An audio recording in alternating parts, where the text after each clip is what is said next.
Hi, I'm John and welcome back to my Lair of Action Figures. So today I'm going to be reviewing another Star Wars figures from, of course, Hot Toys, and this is the Grand Admiral Thrawn, the exclusive one with the battle armor or Imperial armor. So while the box is spinning so you can admire it under the different angles, I'm going to be giving you some details about it. So this figure roughly came out on the 22nd of April of 2026, was announced, and kind of popped up straight away. I got it around the 30, got it at the beginning of May or mid of May, I think. I can't remember exactly, but let's say they were immediately out. So it's not very important to know when exactly it hit in stock. But again, this kind of figures, these exclusive, have a tendency of coming out very fast because they are already being reused. So, of course, if you want to go and look up this figure, you're going to need to know that this is TMS 169. And, of course, if you're going to look it up on Sideshow, that it's still available over there. The number is 915283. The suggested retail price for this one is $270. So, again, it is still available on the Sideshow website. So if you want to go and pick it up, you should not lose too much time. Go and pick it up. It's still available. So yeah, that's the good part about this one here, that it didn't sell out. So, of course, we know that there was a previous version that came out, and that's the reason why this one came out very fast, because we have checked the armor plate and the helmet, and of course we get a boatload of hands with this figure. So yeah, so just going to let it come to the front again, and of course we're going to go and do the unboxing of this figure. So let's do the unboxing of Grand Admiral Thrawn, the Sideshow exclusive one. Of course, always the same kind of presentation with this little over here that we're going to remove. And of course, here is our figure. So let's remove this, push this back, and let's get into the unboxing of this figure. So of course, we do have the armor that we have a closer look on. When I see this, it screams to me General Veers. And of course, his pistol, the different hands that he has. He does have a lot of hands, so yeah, that's already pretty neat. I'm going to remove this. Let's put this over here for now. Then we have the little hollow projector. Over here we have the little tool for the eyes. We have, of course, the extra pegs that it's always nice to have. Then we have the two projections of the holocron over here. We have his, how do you call it? Oh, okay, those don't come out like that. The cinnamon blocks for the opening the doors with the codes. So he has 4 of them. So yes, of course, Grand Admiral, why would he not have so many of those? So let's get this out over here. And of course, let's take out our Grand Admiral and let's remove all these little bits and pieces that we don't need. Oh, it looks like I will have to remove the belt. I'm going to do that at a later time. Oh, no, sadly they put some scotch tape on. This is something that I always have a huge problem with. I don't understand why Hot Toy puts this kind of scotch tape over there. It's not needed to be so thick. So of course we're going to give a little help with the cut over here, but again, you could have to put it wrapped up. It's not going to move if you have it like this. So, ooh, okay, leather boots, so worn in already over there. We have some more. I'm going to remove that, of course, and we're going to get to the last part of it over here, the stand. Of course, basic stand. I'm going to have a look at that closer also. And without forgetting the most important, let's have a look at and not forget the manual itself. So I'm going to be tidying all of this up, and of course we're going to have a closer look at all of it. So here we go, and let's have a look at our figure by a closer look. So I'm going to start by Admiral Thrawn. I did some changes. As you can see, these are not the hands that he was with, but let's start by the head sculpt. So the head sculpt looks pretty decent. Again, I don't think they changed much from the original one that they released from the Ahsoka TV show. Now, there's a few little things that I was a bit surprised about. If we go over here, you can see that there's some kind of weathering over here. And this is something that is a bit weird, because why would he have some dirt? I can understand that he was away and he was taken away to the planet in the Ahsoka show, and he may have some wear and tear. That would be logic on his suit due to the fact that he may have no replacement for it. So yeah, but over here, this is fresh new. He should not have all these dirt marks over here, who's a bit of a shame. So of course I was also having a look at the belt, because I had a bit of fun trying to pose him in certain ways, and I was looking at the holster over here, and the holster itself is pretty flimsy and feels very cheap. So of course you can remove it over here. If you want to remove the belt, you can do it. That's something that is possible to do if you want to. As you can see, the fabric is pretty thick over here, and you can already see certain of the wrinkles over here do not really display in the best way as possible, because of course if you want to put him with his emblematic fingers together, you know, this kind of way like this, and that's not easy, and I think Hot Toys should have gone in a different way. But as you can see, you will have to do a lot of adjustment to his uniform because of the thickness of the fabric. So yeah, that's a bit of a downer, but I can understand that it's very hard to recreate tissue fabric for a 1/6 scale figure, and of course this gives it. Of course we have the couplings over here, the markings. Of course we have the pouches over there, so that we can put the code pins over there. And so yeah, other stuff that I have been trying to sort out but doesn't come out. So these are like the German pants for the officers during World War II, who are like cavalry pants, and normally they should bulge out. As you can see here, it does come out pretty neat, but on this side he seems to be needed some course correction. So of course I'm going to go down to the boots, and as you can see, well, I don't think this is real leather, and as you can see, there's already some creases over here, and the question is, and we'll always come into, how are these going to age? Same goes for over here. As you can see, the uniform is stained, and that would make no sense at all to have it stained. So of course, like I said, if you want to try to put him in this kind of position, you can already see that there's a bit of constraint to do it. And of course I've been doing it for a little while yesterday when I was trying to get after doing the unboxing, I wanted to go into it. But as you can see, it's not easy. And also something that's a bit of a shame, the uniform has the impression that it's shrinked, and you're going to be having the, how do you call it, the joints appearing. And this could be also a bit problematic. As you can see, you really have to do a lot of focusing in trying to bring it back in.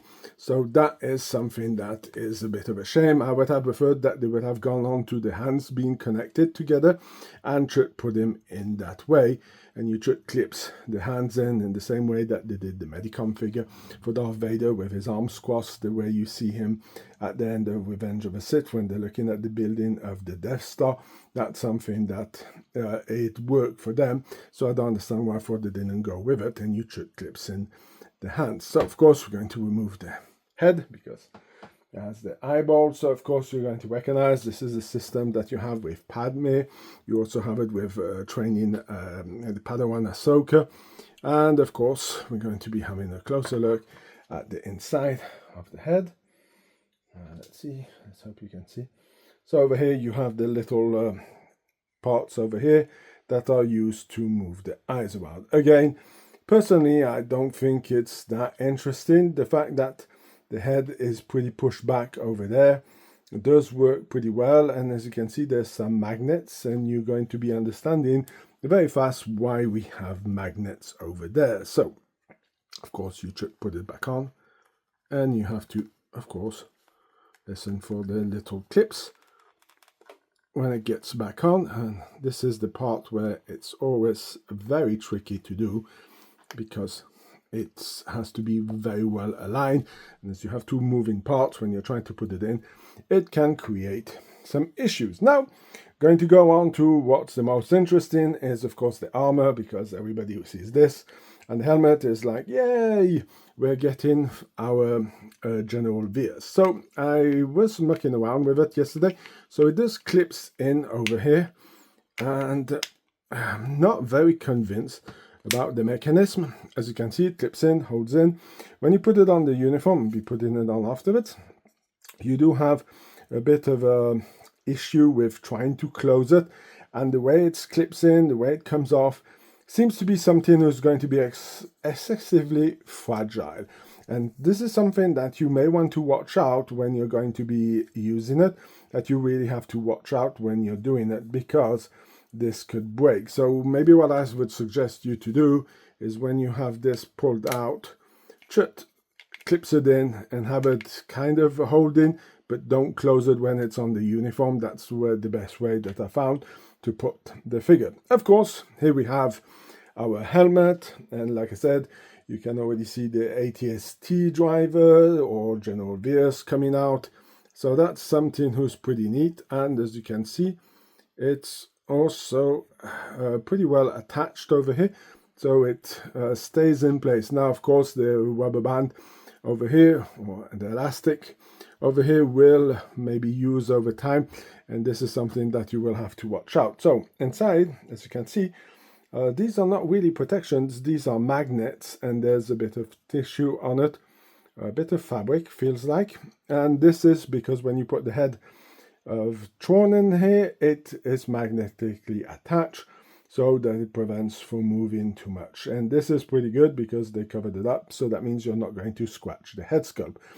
Of course, the goggles are pretty neat also. Of course, if you want to put them on, I think that might be a bit too big for the character, but again, it does look neat on the helmet. So continuing with some of the accessories, of course, I'm not going to spend much time on this or this because we already know these. Over here, same goes for the stand. It's a basic stand from Hot Toys with, of course, Grand Admiral Thrawn. Of course, there is some weathering on it, so this is what the platforms that I find the most interesting. The ones who are brand new and don't have the weathering, I find it pretty ridiculous, because it would be logic that you will have some scratch and tears on any kind of base like this, and that would make sense. So I thought I'm not going to go too much into it, because you have seen many times the tool for it. It can be transparent, it can be black, it can be whatever color. And of course, the extra pegs for the hands. This is nothing new. So I'm going to be continuing with some of the equipment. So over here, we do get the ball, and this little ball can be put in his hand. And already just having it in your hand like this, you can feel that there's a certain heaviness to it. So if you're going to stretch out his hand in a way to put it and hold it in this way like this, I'm not convinced that it's going to hold very well. I thought that they might have added a magnet system, or they could have also added a light system, because if you really put the figure in, you can just squeeze it in. So that would be, I guess, Grand Moff Tarkin over here. Let's see if we can get a better look at him. And as you can see, yeah, this is Grand Moff Tarkin. And again, having some light shining out, giving it a more better effect with such a big item over here, to have it as a hologram projector. Sorry for that. Going to zoom back out. Is something that could have been done. Then afterwards, we also have the Emperor. Let's get him over here. As you can see, the Emperor himself is also an interesting projection. But again, the fact that we don't have light coming out of it is something who's a bit of a disappointment. Now, going on the cylinders over here, I mean, everybody's seen this. These are nothing new, and have came out with every kind of officer, or even some of the Galen Urso has some of them. So those are basically always the same ones. So let's get them out. And as you can see, they're pretty basic and also made out of plastic. So yeah, this is something that you will have to slide in. Not the easiest things to slide in, but it's nice having some of those like this. And of course, you can decide if you want to use them all or not. Oops, going to put them back in over here, and I will be putting them afterwards on the figure. Continuing, let's go on to his pistol over here. As you can see, there's some weathering on it, so it's pretty neat. It's a weird kind of looking gun, but again, this came out a little bit later, so it could be based on certain parts of wheel, but I think it has more of a design that it was something molded like they did later on, so it does not seem to be a weapon from our world and being put together in this way. So the weapon itself is pretty interesting. Of course, you have the hands for it to go with it if you want to put it in. So again, big suggestion when you're doing this, always put in the weapons before you put them on the figures. That prevents breakage from the part of the, how do you call it, the wrist peg. The fact of putting it in directly like this means that when you want to pose it in, you slide it in, pop, and it's in. So as you can see, does work pretty neat. And we have, of course, the gloved hands. Now, I'm going to go on to the glove hands, and I'm going to be talking also about the rest of the hands and comparing it to the first Grand Admiral Thrawn that came out for the Ahsoka show. So, of course, we do have this hand over here, and it's a hand that is a bit weird. Same one goes with this one. This one does make a lot of sense that you're getting it because it's the one with the blaster. Now, this one here is to put the arms behind the back and have the wrist being held in this way so that you can give the look that he is holding his hands behind his back. This is the way it goes. Let's see if we can zoom in here. You see, this is the way it goes. It gives this kind of grip holding on the back so that you have the impression he has his arms behind his back. And this gives you the possibility. Then, of course, you have the pistol hand over here. So, nice little detailing going into the nails of the character. Also, the paint job on the hands are pretty decent. And, of course, if we go on to the other hands over here, so we do also have these stretched out hands over here. I'm going to be removing them. It's going to be a lot easier to be able to see them. So who would pop up? Well, they come out on the over here. So here are the hands. As you can see, they're pretty well detailed and pretty nice. Also, the same goes for the finger nails over there. They look pretty decent and are pretty interesting on the character. Now, of course, compared to the original version, I think you have one hand or two hands more for the figure. And of course, over here, we do have the glove version of it. So the gloves are pretty basic. I'm going to all pick them up. And of course, going to be having a look. So of course, you have two pistol hands. So if you want to put the pistol hands in over there, so you have them. Like I said, the gloves are pretty basic. We have the fists over there. Not really convinced that he's going to be really using the glove fists over here, but again, those episodes of Clone Wars, seen them a little while ago. I know that he does some training against some robots, and when they infiltrate, the Phoenix Squad does infiltrate, turns on the robots, and he has a moment where he shows that he's also a badass in hand-to-hand combat. So yeah, but I don't think he has his gloves on. Again, I could be mistaken. Long time since I've seen the episodes of Rebels. So of course, here we have the relaxed hands over here, and of course this is something that is pretty decent to have with the figure. Now, the only issue that I have, it's nice that we get so many hands, and it's very rare that Hot Toys gives us so many hands, because they are pretty stingy with the hands, and over here they really want the extra distance. So as you can see, overall you get way much more hands than what you get with the previous set, even if the previous set is $10 cheaper and has some other accessories. But do you really need them? I would prefer to have hands and extra bits and pieces for the figure to build them up in a different way, and this is one for I prefer this one over here, and cancelled my backing order that I had for the one that was sold out or in waitlist. So yeah, this is why I think this one is way better. I'll be going into more about it in my thoughts about it. But I do find that there's a lot of missing hands for the blue version of the figure. The relaxed hands is something that is definitely missing. I don't care about the fist, but at least having relaxed hands and not having him with gloved hands would make a lot of sense. So, as I said, I'm going to try to attempt to put these in, because these are really a pain in the butt to put in and to try to slide in over here. So you have to, oh, well, I managed. Hey, hooray. So, as you can see, you should slide them in. It is pretty easy, surprisingly. On the Gin Urso one, not Gin, I mean Galen Urso one, was a lot harder to slide them in, but over here it works pretty good, so that's nice to have. And again, it gives this kind of really cool look to the figures. Of course, if you have if you have some of the older figures like the Sideshow ones, also you have some officers with those code over here. So I have one here, as you can see, it's over there. So yeah, these are pretty cool little accessories to have, and it does make a lot of sense. So now I was telling you about the armor, and of course what I strongly suggest when you do it and you want to remove the head sculpt, so remove the head sculpt. If you want to put the armor on, then you should slide it up like this, open it. The belt should fix pretty easily due to the fact that you should slide it down a little bit if you want to get it. And what I'm saying over here, as you can see, the fabric is pretty good, thick, and you could clip it in on one side, or should leave it slightly ajar like this, and it fits pretty neat. You're not going to see that it's not completely closed.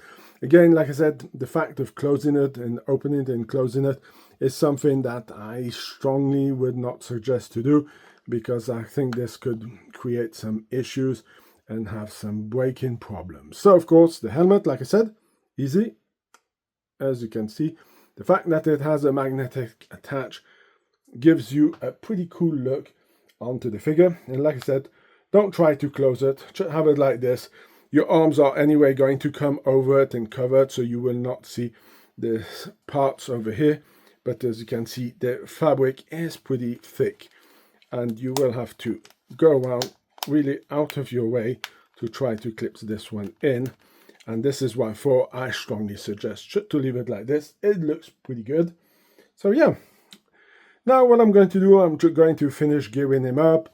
Of course, we have the little magnetic attach over here, and I'm going to put him up, and I'm going to give him a little spin so that you can have a look at him under all different angles. I'll be giving you my final thoughts, and also will tell you if I believe this is a collectible item.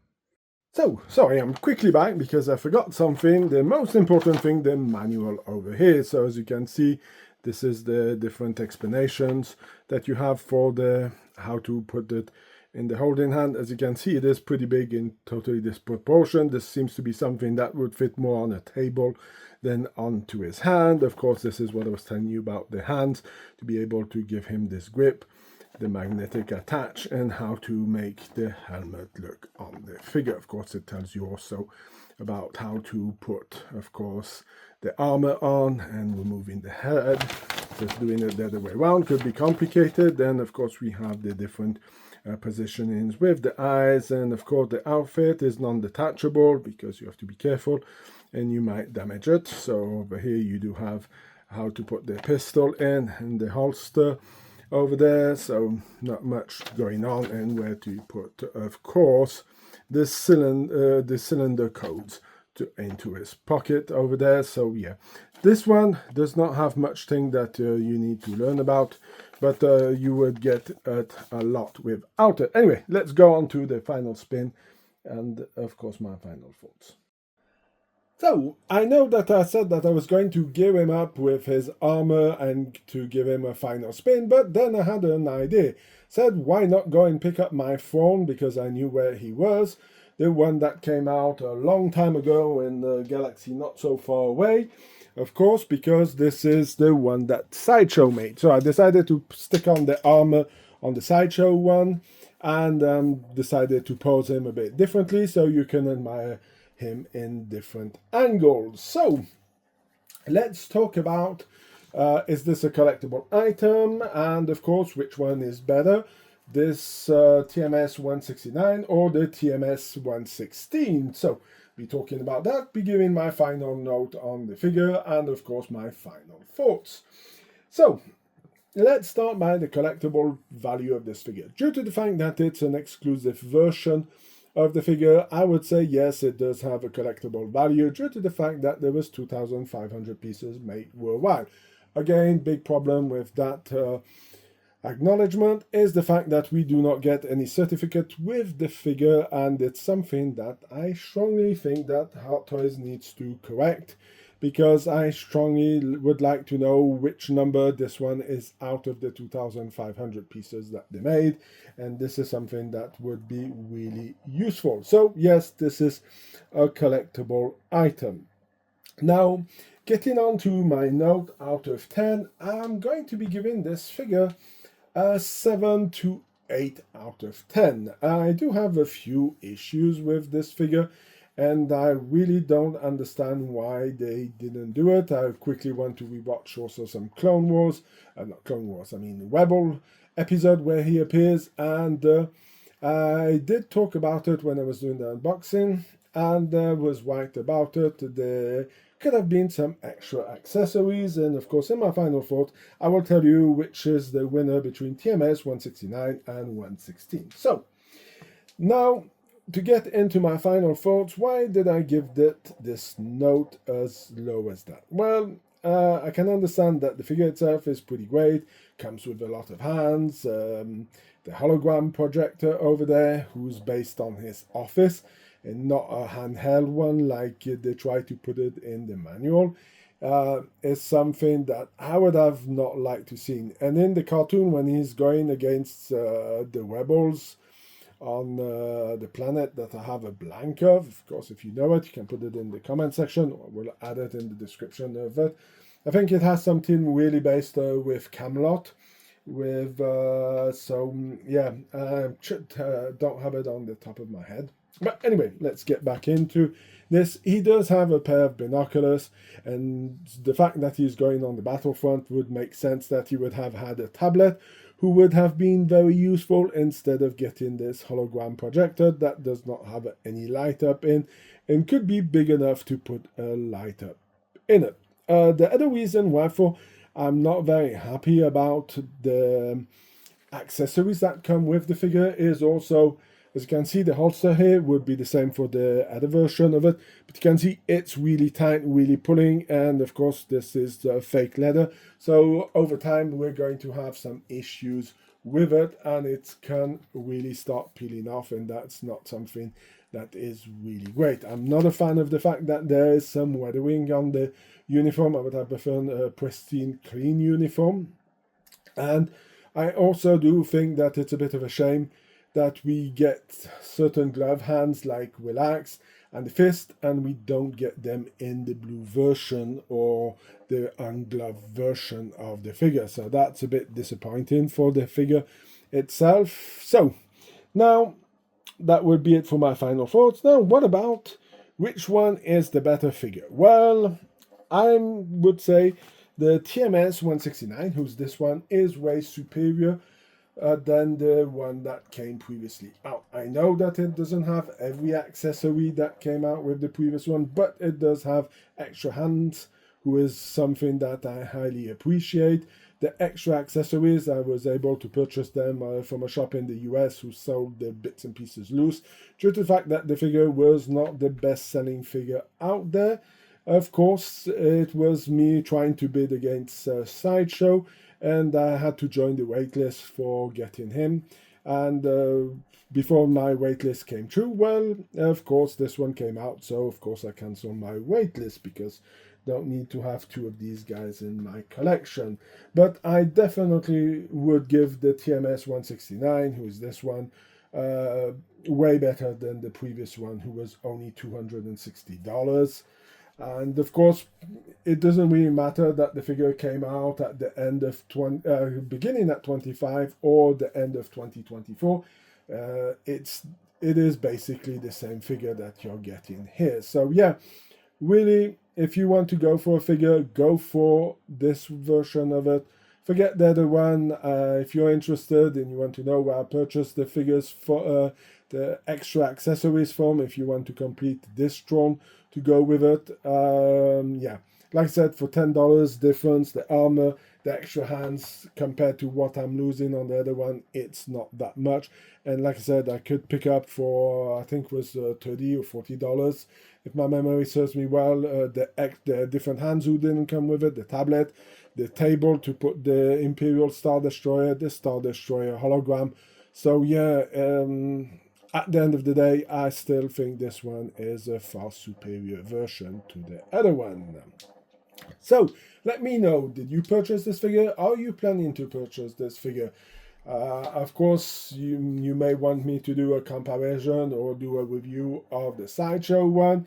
Of course, this figure came out in 2009, that's 17 years ago, so that does not make him really good for a matchup. But if you're interested, let me know in the comment section, and let's start a conversation around our favorite hobby. So that's going to be it for my review of Grand Admiral Thrawn, Imperial Armor version, the exclusive one, TMS 169. If you like this kind of reviews, please leave a like, share, comment in the section. If you have any suggestions or anything else that you would like me to comment, talk about, let me know in the comment section, or you can contact me by email. The links are in the description, or you can also join me through Facebook. Instagram, not a big fan of, but if you want to go and check out my Facebook page, there's plenty of archives, pictures, news, and other stuff over there. So if you want to go and check it out, you can also. The links are in the description. If you decide to order, of course, Grand Admiral Thrawn, here I have an affiliated link with Sideshow. And if you use that affiliated link, it's going to help out a lot the channel. So if you use it, thank you very much. If not, well, it's okay. You can still appreciate you being around. But if you want to help the channel without having to put any extra money into it, that's the best way of doing it. Of course, like and sharing helps also. Until then, I hope you have a fantastic day, and I will see you in my next video. Bye!